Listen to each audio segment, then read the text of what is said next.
Alright everybody, back to some Dark Souls 2. Up to this point, we've reached the town of Majula, and I've gone around and looted just about everything I can find, and talked to everybody there is to talk to.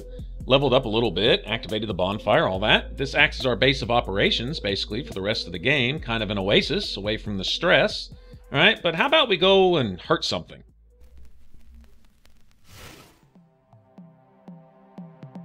Alright, all this peace and quiet is all fine and dandy and everything, but I want to go find some stuff, adventure, explore a little bit. The whole world is before us, so let's go do our little bit of damage. I like to start down here because there's some knights that are definitely beatable, even at a low level, at the very beginning. And one of them will drop what they call bone dust, alright? And what this does is it strengthens our bonfire. It strengthens the our Estus flasks, where they essentially heal us more. It'd be the same thing as giving a Firekeeper soul to a Firekeeper in Dark Souls 1. I believe it acts pretty much the same.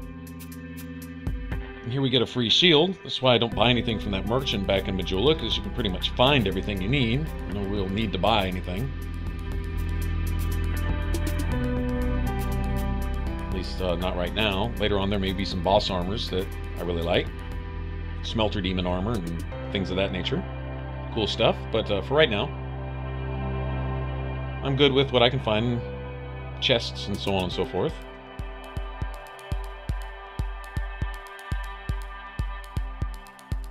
There's a broken thief sword. I believe that is another one of those weapons that's good for a mundane build. Once again, with that and a soup spoon in hand, with the mundane build, apparently you're a force to be reckoned with. I don't know, I think it's kind of funny. But it's really cool. Dark Souls, one thing about it is there's so many different builds. I mean, just change 1 point here, 1 point there. More so in the first one than this one, but yeah, just one level just made all the difference. Could make or break your character. It's really amazing how they balance this game. The hitbox on this broadsword is a little small for me. Even I know it's not a big weapon, it's not like a great sword or ultra great sword and blah blah blah, but still, hitbox that's only like 6 inches long, yeah, that's a little ridiculous. And I took some hits there. I was mashing on my dodge button and I had stamina, but apparently sometimes when you run completely out of stamina, you're basically inactive until your stamina bar completely refills. Now, I don't remember that always being the case, but I don't know. Seems to happen here.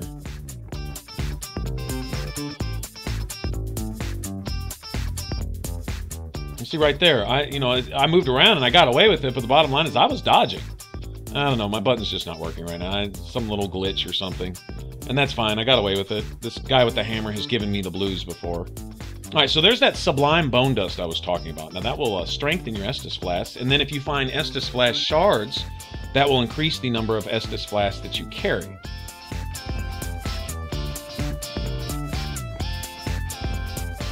I know there's one more item here around to the right. I might as well go look for it.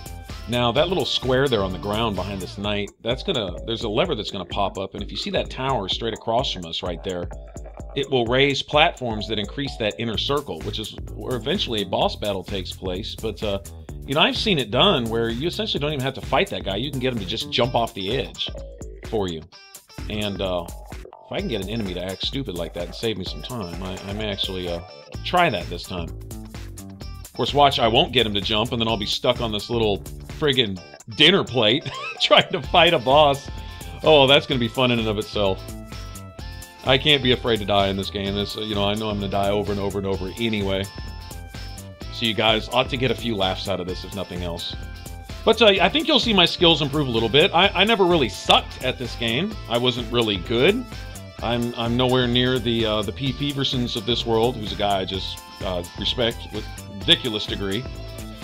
His evasion skills are just top-notch, and he has a lot of knowledge of this game. Anyway, I won't blow him up too much, but yeah, he's awesome at this. And anyway, I'll never be on that scale, but I'm not bad. I know my share. I've been around the block a few times in the Souls game.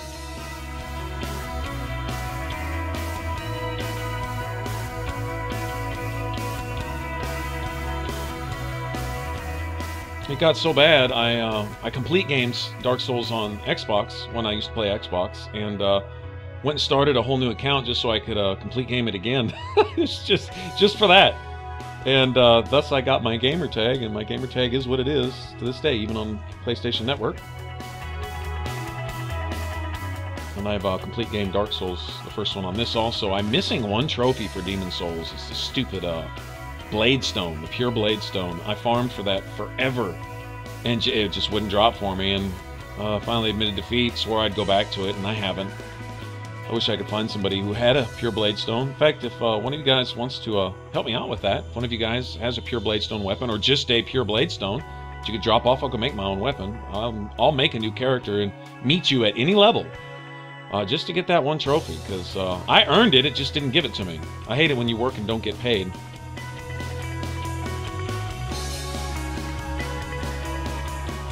I like this part of the game leading up to the keep. This Forest of the Fallen Giants. Pretty cool. A little brighter than the first Dark Souls. A little friendlier. Not quite as forbidding, I guess. I mean, even the forest in Dark Souls, that place became just notorious for a place to just get invaded constantly, and of course all the gankers hung out there too. And then not only that, but the NPCs there were a force to be reckoned with, at least early game. They weren't any punks by any means. A lot of them could one or two shot you, and sometimes you'd get ganged up on by several of them at once. And I can't tell you how many times I died with low-level characters in there, trying to get through to either go talk to the cat or go try to meet Sif earlier in the game or something like that. Anyway, here the forest's not so bad, except for the Misty Forest, where all the ghosts are walking around. Now that has kind of a creepy factor. It's pretty cool the way they did that.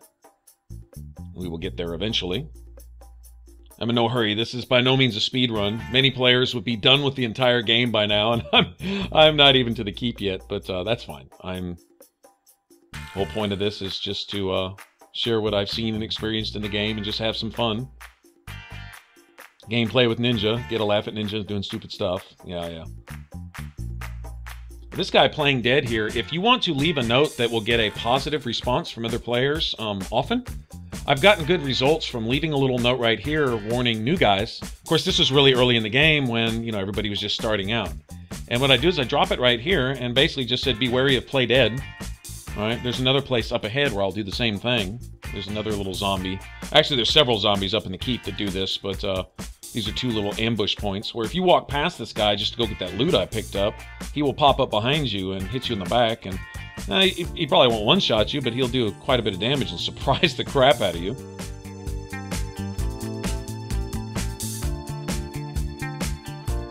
Now here, this Heide Knight guy, all right, first I'm going to clear out all these minions, but he has one move that he doesn't really telegraph. I mean, he kind of pauses for a second, and I guess that's his telegraph in and of itself.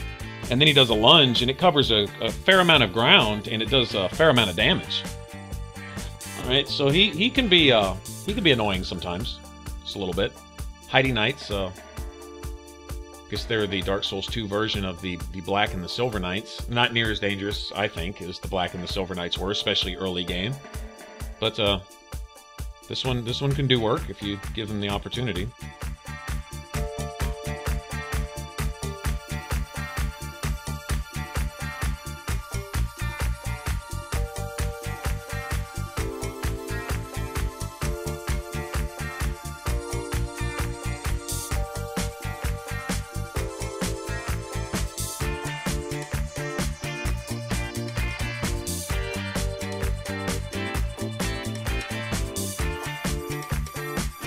Now, having no poise whatsoever, basically, to get up early game, it seems like everything that hits you stuns you. One thing to be careful is probably the first and foremost major cause of death with all players is stun lock. Not only against other players, but against just about everybody and anything in the environment. I like to get my poise up. The poise mechanic doesn't, in my opinion, work quite as well as it did in Dark Souls 1, where it was pretty defined. In here, you can have quite a bit of poise and still get staggered and knocked off balance, it seems like. and then other times walk right through an attack that would normally knock you down. And I don't know.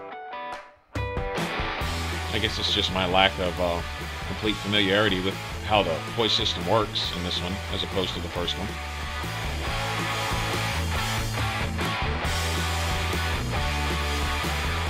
I guess they had to change some things in Dark Souls 2, or just be one big continuation of the first one, you know? Which honestly, I believe some players might have actually preferred, but whatever the case may be, they did some cool stuff in here. I think anytime you take something from a franchise and just make it different in any way, you're going to displease somebody and you're going to please a lot of others. I think they drew more players to Dark Souls, but at the expense of making it more approachable, more accessible, easier, friendlier. I don't know, there seems to be a lot more bonfires that are a lot easier to get. You don't pay half the price that you used to for dying. Doesn't seem like dying really has much consequence in Dark Souls 2. You're not really going to undo hours and hours and hours of work. You're just going to basically be inconvenienced to your last bonfire. And I don't know. This is my take on it. But you know, on the good side, and you can't knock this at all, the amazing bosses and the great boss fights and stuff like that. I mean, you can't beat Dark Souls in that. The kinds of creatures they come up with and how they kind of hide their lore and just random occurrences and certain things, like even an item you find might hold a history in and of itself, and that's where the story comes in, and it's a unique way of storytelling. And basically, you know, throwing the RPG element into an action game like that, as opposed to constant, you know, dialogue with other NPCs, and here it'd just be the way an NPC looks, or the way a boss acts, or a certain weapon that it drops, or the kind of soul that it gives you, you know, and the history behind that, and, you know, things of that nature. I think it's really cool how they pass along their lore.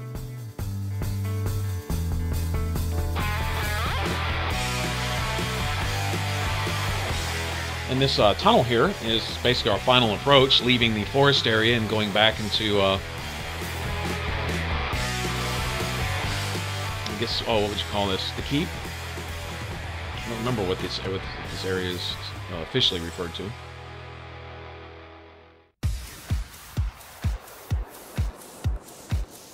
A few items to be had, but what I will do is just, once I'm done clearing all this stuff out, is pretty much make a beeline for that bonfire.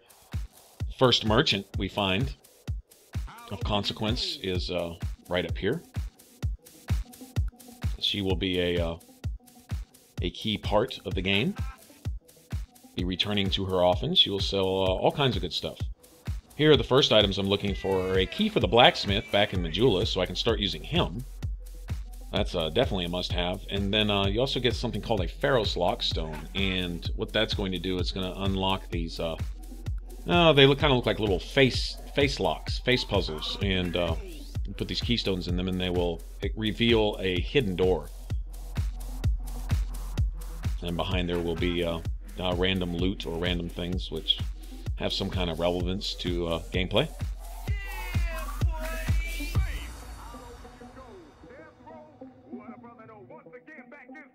This annoying idiot over here with his fire bombs. It's okay, I'm fixing to get some fire bombs myself, punk. But it's the wax that the Terminator X fun. Got it got me in the cell cause my records they sell. Cause a brother like me said, well, Farrakhan's a prophet and I think you wanna listen to what he can say to you. This last guy stalking me over here. Make the miracle, the lyrical black is back all in. We're gonna win, check it out. Yeah, y'all, come on. Here we go again.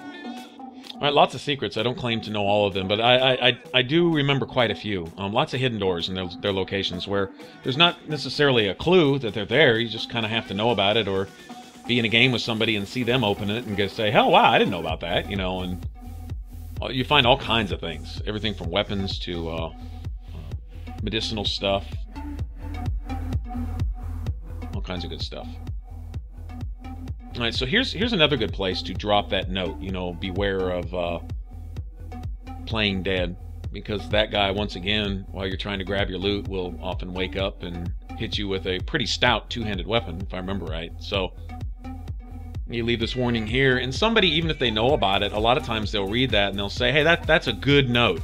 That's a solid note for somebody new here to save them a little bit of misery. So, you know, people will recognize that, and the good players will stop and they will rate it, because they know that somewhere you may be in trouble, and that simple rating, what it's going to do for you is give you a quick boost to health when you may need it most. You never know, it'll surprise you. In the first Dark Souls, it seems like it gave you an extra Estus or something. You would see it. You would see like an influx of health come to your character, and your Estus count would go up. Anyway, there's a Ferrous Lockstone, so let me grab that, and there's the blacksmith's key, and I will hit this bonfire and return to Majula, and go speak to the blacksmith, go use my bone dust to upgrade my flasks. Here upstairs we also have another Estus flask shard and some other random loot, so I'll grab that too, and then I can go to the lady who I level up with and get a few extra Estus flasks under my belt. I should be up to about 4 or 5 by the time I'm done here. And I believe there's another shard or two in this general area to be found. I don't really remember what all loot is here, but I do remember where most of it's at, so I think we'll find it as we go. One of my favorite rings is going to be gotten here shortly too, assuming I can beat the guy in the fight. Boss named the Pursuer, be our first boss fight. And maybe our last boss fight in this area too if I die, because then you have to wait and go meet him later, but I'll try to kill him the first time around. Okay, I believe this is another Estus Flash Shard and some other kind of crafting item, if I remember right. No, Small White Soapstone. That allows you to be summoned for, it's only a couple minutes, instead of a full summons, which I think last 15 in-game minutes. Don't quote me on the numbers, I don't remember. I just know the Small Soapstone, you're summoned as a Grey Phantom, and you're summoned for a shorter period of time. Alright, I'm gonna get out of here, and I'll catch you on the next one. Watching, everybody. I put links to more Dark Souls in the top box, and for complete listings of all my videos, click on the bottom box. And to subscribe and join the Ninja Flip, smash on that button up top. You can also follow on Facebook and Twitter to get notified when new videos are up. The links are below in the artwork and in the About section. Y'all take care.